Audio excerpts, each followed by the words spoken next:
because like this is their baby. You know what I mean? Yeah, I was very Aries Taurus about it. Like when I told my dad, because my mom passed away, and then I was like, met a new group of friends. I was traveling, I was working, I was meeting other trans girls, and I was just like, this is my life. Like there's no time to waste. So when I told my dad, oh yeah, the night I met that girl, my first trans girl, I was like, this is it for me. Like, I am you. Like, you are me, and I could do this. Like, this is possible. So when I told my dad and he wasn't gung-ho about it, I was like, well, I'm leaving you in the dust. Like, there's no point because you're not going to support me. Little did I know, he's my biggest supporter, and it just took him a little bit of time. Just took him a second. Yeah, yeah, that's understandable. It would be so interesting if your dad wrote a book from his perspective on how to navigate what he went through on his end. I think I'm an anomaly a little bit because I was very, very, very gung-ho. Like, I asked for no help. I was like, he was the one to reach out and be like, I will be there for you if you want. And I was like, you can. You were like, it was like an entrepreneurial endeavor. It was wild. Yeah. Like, I look back and I was like, oh my God, to have like a little daughter like this, like, what a bitch.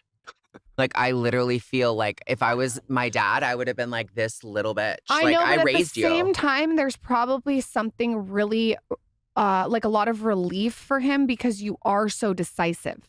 I think where it would get hard is if have you meet someone that's not decisive? Yeah. What I think is floppy. Like you're sure of yourself. Yes. And I think when a parent sees the child that's sure of themselves, I think like it's hard nice to navigate with children when they're not sure about what they want, and then they do things or make decisions that they're later not happy with. But for you, it's like you're so sure of yourself and you're happy in your life and it's worked out that I think that as a parent, that's what you just want your kids to succeed. Yeah, I think he definitely wanted me to succeed for sure. He just didn't know that couldn't relate. You know, I remember him telling me actually one time, he was like, I knew of someone transgender.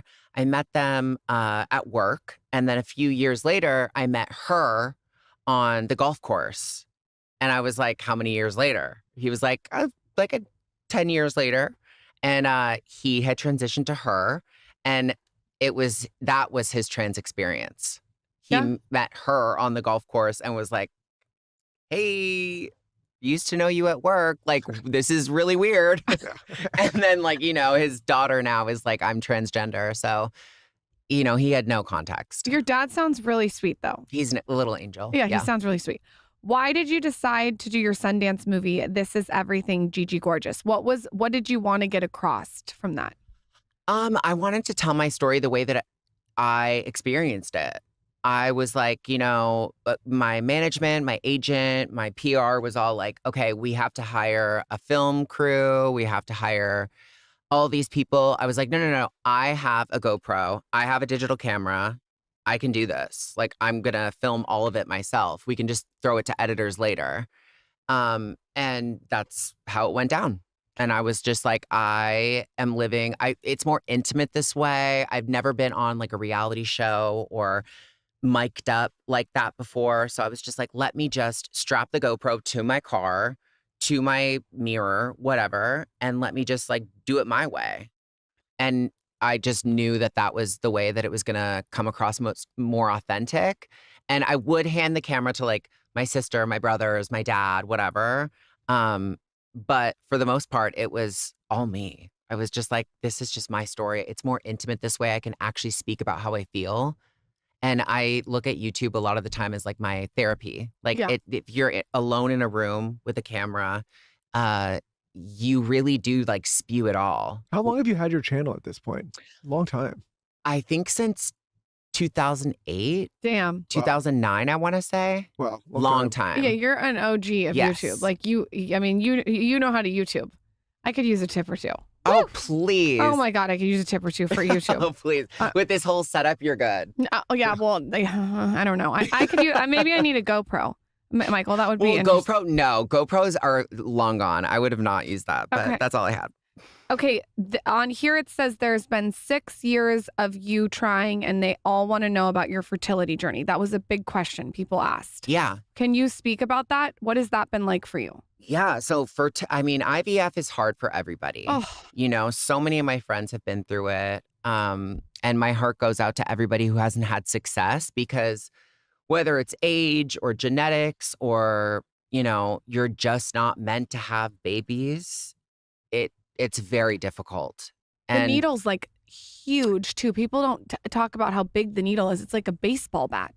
which needle? The one that you do to, I'm going to say this wrong. Yeah. The one that you do like the month before you get, I don't know how to say it. I don't. No, I think it's Retrieve the eggs or make Yeah. it juicy. My friend did it, and she sent me a picture of the needle, and it was like this big. Like the gauge was big. I think it's preparing for the embryo to be implemented Yes. into the carrier, Yes. and like that you have to do, maybe I'm gonna get this wrong too, a period of time, maybe 30 days of like heavy shots. Yes. Okay. So I've been through it. Me and my husband have gone through 2 or 3 rounds. I forget.